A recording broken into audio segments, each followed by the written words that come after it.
Welcome to Wisden India's coverage of the Lord's Test. It's been a fascinating opening day.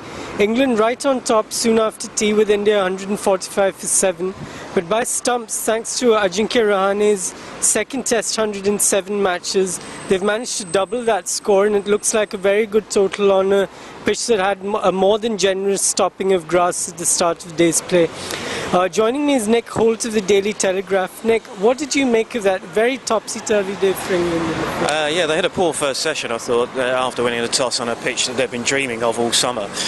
They would have been disappointed with their performance in the first session. They just seemed to bowl too short. Whether it was a case of quick bowlers just getting a little bit carried away because they're thinking at last, we've got the conditions that we want.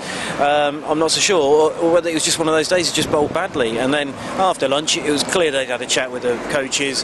They pitched the ball up and they dominated the afternoon. But again, they just couldn't kill off the tail. And this is something that's been developing for England for a long period, because it started with Brad Haddin in the Ashes.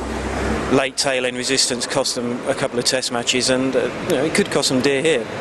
Was it really a pitch on which you could bowl that much short stuff? Because it wasn't really that quick. I mean, the deliveries that were doing damage were the ones that were full and swinging or moving off the seam. It didn't really look like a pitch where you could bounce people out. No, it didn't. And I also think the Indian back players these days, current generation, play the short ball pretty well. And I just wonder whether they're a bit stuck in the past with that tactic of relying on the short ball to bounce them out. They've got Plunkett to do that. That's his job.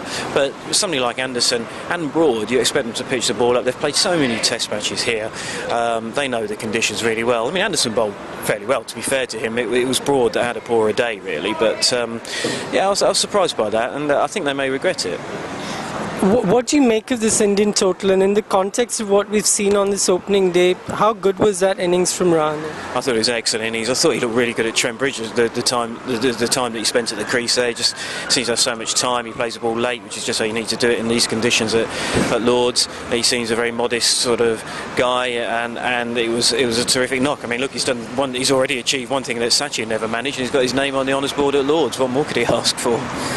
Thanks a lot for joining us, Nick.